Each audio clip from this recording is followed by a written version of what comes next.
মক্কার জমিনে রাসূল 3 মাস একাই কাটালেন। সাহাবীদেরকে মদিনায় হিজরত করার জন্য অনুমতি দিলেন। ও সাহাবীরা, তোমরা এখানে কেউ থাকার দরকার নাই, চলে যাও, তোমরা সবাই মদিনায় চলে যাও। আবু বকর আর আল্লাহর নবী শুধু মক্কায়।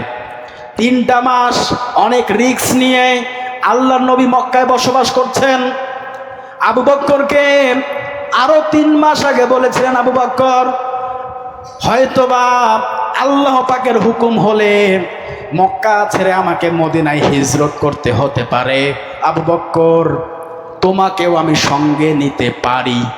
এ কথা রাসূল বলেন নাই যে তোমাকে সঙ্গে নেব, বলে নাই। বলছেন, হে আবু বকর, হিজরত করার সময় আমি হয়তো তোমাকেও সঙ্গে নিতে পারি। হিজরতের রাত্রিবেলা আল্লাহ রাসূল ঘর থেকে বেরিয়ে আসলেন। বেরিয়ে এসে আবু বকরের দরজার মধ্যে কড়া নাড়ে, ডাক দেয়, আবু বকর বাড়িতে আছো নাকি? সঙ্গে সঙ্গে দরজা খুলে দিয়েছে। লাব্বাইকে রাসূলুল্লাহ, আমি উপস্থিত, আমি রেডি। আল্লাহ রাসূল বলে, আবু বকর, এত রাত্রিতে ডাকলাম, একটা ডাক দেওয়ার সঙ্গে সঙ্গে দরজা খুলে দিলে, আবার তুমি রেডি হয়ে আছো, কারণ কি জানতে চাই? আবু বকর বলে, ইয়া রাসূলুল্লাহ, ইয়া হাবিবাল্লাহ, আজ থেকে প্রায় 6 মাস পূর্বে আপনি আমাকে বলেছিলেন আমাকে নিয়ে আপনি হিজরত করতেও পারেন। ওই দিন থেকে আমি বিছানায় পেট লাগাইয়ে ঘুমাইদা।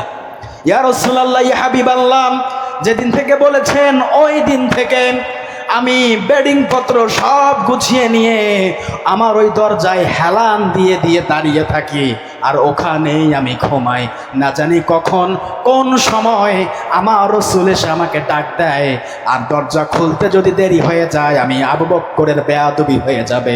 এই ভয়ে আর বিছানায় পিঠ লাগাই না, ইয়া রাসূলুল্লাহ, দরজায় হেলান দিয়ে দিয়ে ঘুমাই। এতটাই ভালোবাসতেন আল্লাহ রাসূলকে আবু বকর।